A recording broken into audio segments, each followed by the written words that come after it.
Assalamualaikum warahmatullahi wabarakatuh. Innal hamdalillah nahmaduhu wa nasta'inuhu wa nastaghfiruh wa na'udzu billahi min syururi anfusina wa min sayyiati a'malina may yahdihillahu fala mudhillalah wa may yudlil fala hadiyalah. Asyhadu an la ilaha illallah wahdahu la syarikalah wa asyhadu anna Muhammadan abduhu wa rasuluh la nabiyya wa la rasula ba'dah. Allahumma salli wa sallim wa barik ala nabiyyina Muhammadin wa ala alihi wa sahbihi wa sallam. Qala Allah ta'ala ya ayyuhalladzina amanu taqullaha haqqa tuqatih wa la tamutunna illa wa antum muslimun. Faya ibadallah usi nafsi wa iyyakum bitaqwallah faqad fazal muttaqun.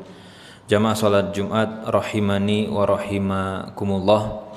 Topik khutbah kita pada siang hari ini yaitu adalah rezeki sempurna sebelum wafat. Ada satu kondisi yang belakangan ramai dibicarakan, yaitu terkait dengan kondisi ekonomi yang dialami oleh masyarakat kita. Dolar naik tembus 18.000 sekarang, dan efek dari perubahan ini bisa dirasakan oleh masyarakat. Harga-harga bahan pokok mahal naik, kondisi ekonomi dirasa semakin sulit dan seterusnya. Maka di kesempatan ini kita akan sama-sama mendengarkan satu hadis dari Nabi Shallallahu Alaihi Wasallam, di mana hadis ini diriwayatkan oleh Jabir ibn Abdullah radhiyallahu anhu.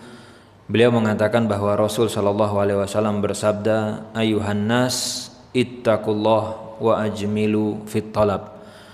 Kata Rasul, wahai manusia, bertakwalah kepada Allah dan gunakan cara-cara yang baik untuk menjemput rizki. Fa inna nafsan, dan ini poin yang krusial, yang penting untuk selalu dipegang, karena ini prinsip seorang muslim.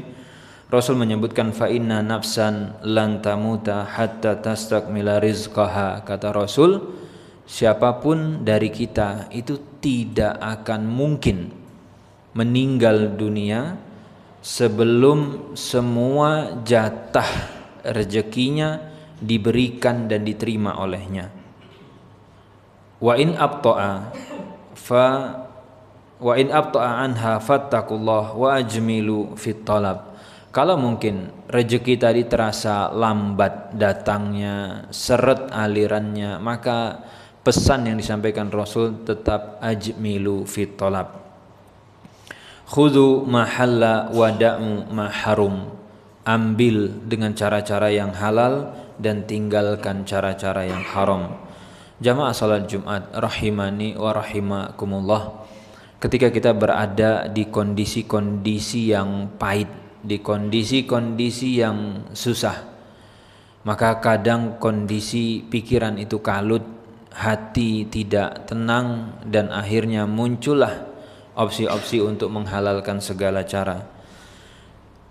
Di dalam hadis ini dikatakan lan tamuta nafsun hatta tastakmila rizqaha. Kita tidak mungkin meninggal sebelum semua rezeki yang ditetapkan oleh Allah itu kita terima. Artinya adalah Allah sudah memberikan jaminan bahwa tugas-tugas kita sebagai hamba Allah, sebagai khalifah itu difasilitasi secara baik oleh Allah, dalam bentuk rezeki, dalam bentuk fasilitas-fasilitas yang Allah Subhanahu wa taala siapkan. Sehingga selagi kita masih hidup, yang harus kita tanamkan pasti dia akan sampai kepada kita. Sehingga orang yang punya pemikiran iman ini, dia akan percaya bahwa kalau memang itu rezeki saya akan datang kepada saya, akan sampai kepada saya, tentu dengan upaya. Lalu tadi di dalam hadis disampaikan wa in abta'a anha. Jadi Rasul sallallahu alaihi wasallam itu tidak menafikan bahwa ada momen-momen dalam hidup kita itu nanti kondisi ekonomi terasa sulit, mungkin belum waktunya gajian, uang sudah habis, belum waktunya dapat bayaran, ada kebutuhan-kebutuhan mendesak dan mendadak, sehingga kondisi ini divalidasi oleh Rasul, wa in abta. Karena kita pun kadang merasa kok kondisinya belum ideal, kok kondisinya belum sesuai yang diharapkan. Dan ini dikonfirmasi, namun kata Rasul itu tidak berarti putus, tidak berarti hilang, tidak berarti kemudian kita dibiarkan tidak mendapatkan rezeki. Dan ini juga yang menghadirkan tumakninah, menghadirkan ketenangan bahwa kita di backup oleh Allah Azza wa Jalla.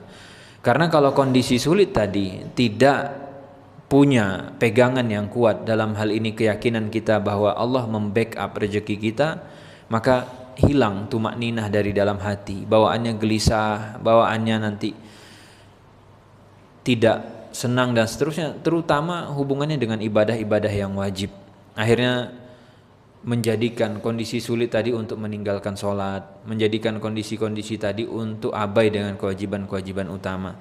Dan kemudian fa'ajmilu fit talab, ini juga dibentengi oleh Rasul, gunakan cara-cara yang halal, gunakan cara-cara yang baik, dan jangan sekali-kali terpikir oleh kita untuk melakukan wasilah ataupun cara yang tidak baik, entah itu misalnya dengan pinjol, ya, terjebak dengan utang, pinjaman, riba dan yang lainnya, atau mungkin kondisi-kondisi lain yang itu diharamkan oleh syariat, karena perintahnya adalah gunakan cara yang baik. Dan lebih tegas lagi Rasul menggunakan redaksi khudu mahalla, yang halal silahkan tempuh. Ada banyak sekali cara untuk mendapatkan uang yang halal, walaupun memang kita harus kerja lebih keras, banting tenaga lebih banyak, tapi selagi itu halal kita upayakan, dan kita tetap dengan keyakinan yang sama, rezeki di cover oleh Allah Azza wa Jalla. Dan tinggalkan yang diharamkan oleh Allah Azza wa Jalla. Karena memang sekali lagi jamaah salat Jumat rahimani wa rahimakumullah, orang kalau kondisinya sulit itu kadang posisinya bisa kalap, posisinya bisa tidak lagi peduli dengan halal haram. Makanya kita berlindung kepada Allah, kalaupun di kondisi-kondisi sulit tadi kita tetap tidak kehilangan iman dan tetap berada di atas koridor yang ditentukan oleh syariat. Aqulu qauli hada astaghfirullah li wa lakum wa lisairil muslimina min kulli dzamb fastaghfiruh innahu huwal ghafurur rahim. Alhamdulillah wa kafa wa salatu ala habibinal mustafa, amma ba'd. Jamaah salat Jumat rahimani wa rahimakumullah, jangan sekali-kali terpikir oleh kita untuk bunuh diri, jangan sekali-kali terpikir oleh kita untuk mengakhiri hidup ini karena permasalahan-permasalahan ekonomi yang kita hadapi ataupun alami. Karena memang itulah ujiannya, itulah cobaannya. Di dalam redaksi ataupun di dalam riwayat yang lain itu Rasul sallallahu alaihi wasallam menyampaikan bahwa inna rizqa, rezekinya seseorang itu layat lubul abda, akan mengejar, akan mencari si pemiliknya aksar, lebih banyak daripada yatlubuhu al-maut. Kematian itu kita sering dengar bahwa dia pasti dan dia mengejar siapapun yang memang sudah tiba waktunya. Dan Rasul menyamakan pola itu antara kematian dengan rezeki. Artinya kalau kita ada di Jogja dan saat ini rezeki kita ada di Papua, rezeki kita mungkin ada di Jakarta, dia akan kejar rezeki itu ke Jogja, entah gimana caranya. Sehingga hal ini akan mendatangkan ketenangan di dalam hati seorang muslim dan tidak lagi terpikir olehnya untuk menjadikan kematian sebagai solusi atas masalah yang dia hadapi. Beberapa pelajaran yang bisa kita petik dari hadis tadi, yang pertama yaitu adalah larangan untuk stres ataupun larangan untuk hilangnya ketenangan karena masalah rezeki. Sedih tentu iya, sakit kepala tentu iya, selama masih dalam batas yang wajar. Ini tidak masalah. Namun kalau sampai itu merusak ibadah, kalau sampai itu membuat seseorang putus asa, ini yang tidak diperkenankan.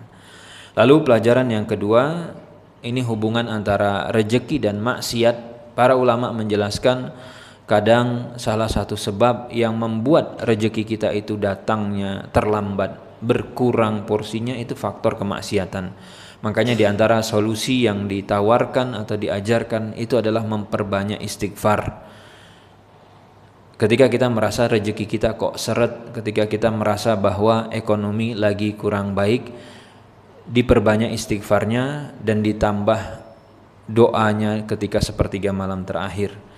Karena dosa itu punya pengaruh yang signifikan terhadap lambatnya rejeki seseorang. Lalu yang ketiga, di antara pelajaran yang bisa kita petik itu, ketika beriman kepada rejeki bukan berarti kita bermalas-malasan hanya baring-baring dari pagi, siang, sore, malam main HP, scrolling. Tentu tidak. Yang namanya orang muslim, dia meyakini bahwa rejeki sudah ditentukan, maka dia tetap mengambil upaya-upaya, ikhtiar-ikhtiar yang halal, melakukan hal-hal yang produktif untuk bisa mendapatkan rejeki yang sudah ditetapkan kepadanya. Innallaha wa malaikatahu yusholluna 'alan nabi ya ayyuhalladzina amanu shallu 'alaihi wa sallimu taslima. Allahumma shalli ala Muhammad wa ala ali Muhammad. Allahumma ighfir lil muslimin wal muslimat wal mu'minin wal mu'minat al ahya'i minhum wal amwat innaka sami'un qaribun mujibud da'wat ya qadhiyal hajat. Rabbana la tuzigh qulubana ba'da idh hadaitana wa hab lana min ladunka rahmah innaka antal wahhab. Allahumma a'inna ala zikrika wa syukrika wa husni ibadatik. Allahumma kfina bihalalika an haramik wa aghnina bifadlika amman siwak. Ya Allah, jadikanlah kami sebagai pribadi dan hamba-Mu yang merasa cukup dengan rejeki dan karunia pemberian-Mu yang halal, dan jadikanlah kami sebagai hamba yang jauh dari mencari wasilah yang diharamkan. Rabbana zalamna anfusana wa illam taghfir lana wa tarhamna lanakunanna minal khasirin. Rabbana atina fid dunya hasanah wa fil akhirati hasanah wa qina adzabannar. Wa akhiru da'wana anil hamdulillahi rabbil alamin. Aqimus shalah.